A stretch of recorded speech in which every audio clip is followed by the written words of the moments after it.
Frequently, the difference between achievement and failure is one little minute concept. Perhaps I can help you eliminate that issue.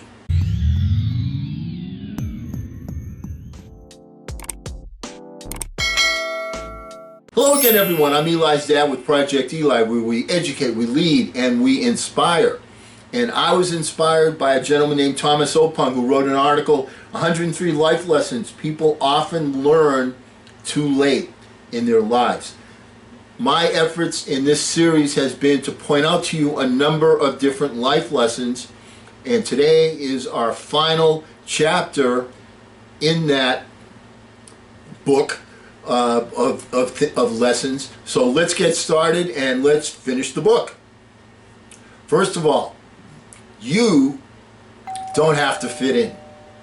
You're not required to be like everybody. You know, as a matter of fact, if you are like everybody else, that's not really a good thing. Huh? Okay, what do I mean by that? Well, if you stop and look at the numbers, the data, the science, what you see is that of 100 people that reach age 65, that at 25, you take 100 people at age 25, and then you look at what happens to them, and at age 65, what are the results? 1 is rich. 4 are financially stable. 54 of them are working, and the remainder are dead. Where do you want to be in that? So the numbers are 95% and 5%. If you're like everybody else, guess what? You're not the 1 out of 20. You're part of the 95% crowd. So conformity is a killer. Don't conform to every little aspect that your peer group is preaching. It's okay to have facial hair, to not have facial hair, to wear the right clothes, to not wear the right clothes. You have to make those decisions. You don't have to fit in, and make sure that if you're following the 95% crowd, you're probably doing the wrong stuff. One of the focus of this channel is to point out to you what the 5%ers are doing. That's the group that you want to conform with, not the 95% group. And by definition, you're only going to meet 1 person out of 20 that's the right person to conform with. So get yourself a mentor, find someone that's doing it right, copy what they do, and don't copy what the people in the 95% crowd are doing. You don't want to fit in to be a failure. Does that make some sense? Okay. Your learning is never complete. Determined to live fully and continually learn and aim to become better than you were yesterday. One of the things that, as you get older, you embrace the things that were paramount in your youth. All right, as an example, I cannot stand rap music. Eli, sorry to admit that, I don't like rap music. I like my old rock and roll music. My dad hated my old rock and roll music. When I watched the Beatles on Ed Sullivan, you know, they were forced to watch it, and because my sister and I wanted to see the Beatles, you know, and my mom and dad were like, oh gee, that isn't even music, it's not even music.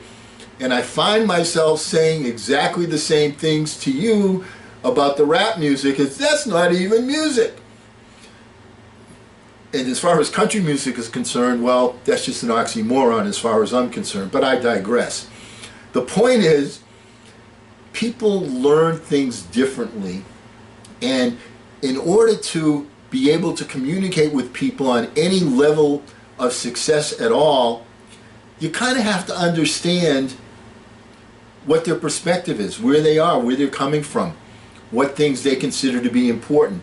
And the only way that you can do that is to continually learn the new things. And there are so many new things. I mean, what do they say? That new knowledge doubles every 2.5 to 3 years. So there's certainly new stuff to learn. You know, one of the big regrets in my life that I had is that I wasn't more forceful, Eli, with your grandfather, with my dad. You know, at the end of his life, he came to live, you know, with your mom and me and you. You remember, you know, that was one of the great things, was that you got to actually spend some quality time with your grandfather, and I'm so grateful that I was able to persuade him to move out from Boston to come and live with us. But one of my big regrets is that I did not force him to learn how to send an email. He absolutely refused to learn how to use the computer, and think of all the different people in our family alone that he could have communicated with. Now, we're not talking about an ignorant individual. My dad's a graduate of Harvard, all right? He's a smart guy, or he was a smart guy, but he refused to learn the new things. You've got to continue to learn, and when you do, you can take that tool and you can use it to communicate with other people. And communication isn't just the internet. Communication is, you can talk about different subjects, you know, and something that's not foreign to you. Oh, gee, I never did that. I'm not interested in that. You know, I'm not a big Facebook guy, but I have it. I look at it. I don't look at it like you look at it, all right? I look at it maybe once every couple of days. You know, so sometimes people send me a message, you didn't respond. It's like, you know what? I have my priorities, what I'm going to do. But I still look at it and know that it's available and use it when it's apropos. Your personal reality determines what you can achieve tomorrow. What you think you become and what you imagine, you create. Very important point. If you don't think, Eli, that you can be a good basketball player, guess what? You're never going to be a good basketball player. That was one of my particular downfalls. And I'm sure I could have corrected it, but I didn't have the right mindset. Let me be specific with you. When I was your age, I was known as a pretty good athlete, a pretty good basketball player. All right? I became the captain of the team in high school. I never thought of myself as being a good shooter. I always thought of myself as being the point guard, the guy that handles, the guy that passes, the guy that plays defense, the guy that rebounds. But a shooter? No, I didn't think of that. I always thought pass first, which is not completely unhealthy, but if you think of yourself as a shooter, you become a shooter. Steph Curry thinks of himself as a shooter. LeBron James thinks of himself as a scorer. And they achieve those particular goals. But you have to envision yourself as the guy. You have to envision yourself as the leader. You have to envision yourself as somebody that has accomplished what it is you want to become. Otherwise, if you can't see it, you can't achieve it. Conceive, believe, achieve. Confidence kills more dreams than talent. Learn to improve your perception of yourself. Well, that's pretty much the same thing that we just talked about. If I had seen myself as a shooter, I would have been a better basketball player. I would have been more successful. I probably would have seen more game time when I was playing in college, and I use the word playing very loosely.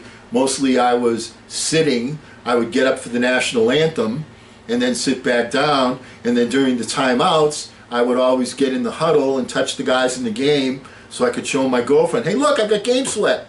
All right, you know, so being on the team and sitting at the end of the bench is not quite the same as being in the game. And in order to be in the game, you have to have the confidence in the aspects that are critical to that particular function. And I did not have it when I was in college, and as a result, I spent most of the time sitting on my backside. I was part of the Pine Brothers, sitting on the pine for most of the game. Much of life is wasted on worry, regret, and pain. Focus on the things that you can control. People spend so much time letting the outside circumstances control their life, and it's kind of like, I don't know, that device that they have that you put a collar on your dog and you have an electric fence, and you can't see anything, but the dog reaches a certain point, okay, gets the shock. Okay, I think that's how it works, but the point is, that's something that the dog can't control. So that's something that you control. My point is, don't put the collar around your neck.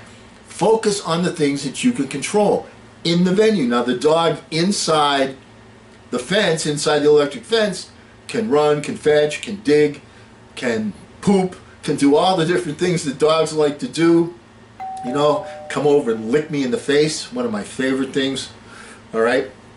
But the point is, you want to focus on the things that you can control. Or the way I like to express it is, when you're driving in your car, you got the windshield and you got the rear view mirror. How much time do you spend, if you want to be a successful driver and get to your destination, looking in the rear view mirror?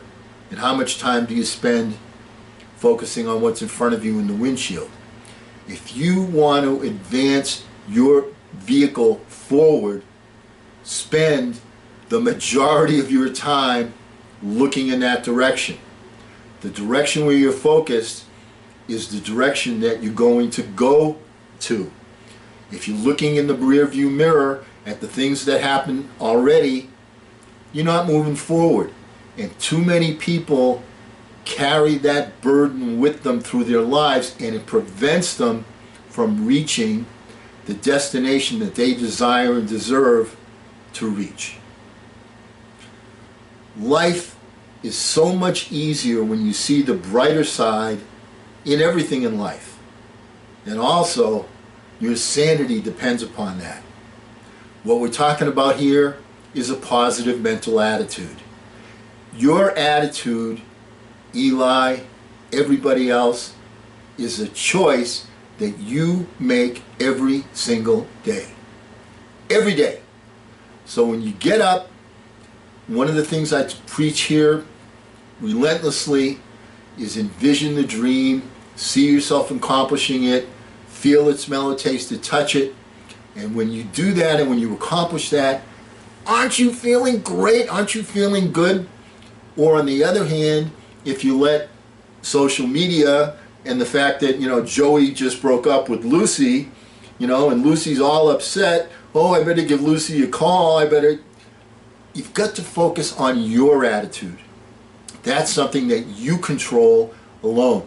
Not only that, but if you want to interact with people socially, I don't know about you, but when there's somebody positive, I'm attracted to that person. I want to, work with that person. I don't want to work with the negative people, the people that darken a room when they enter it. That's our series on Thomas O. Pung's article, and because we will never end a meeting on a philosophical note, let's get out there and charge! I'm Eli's dad.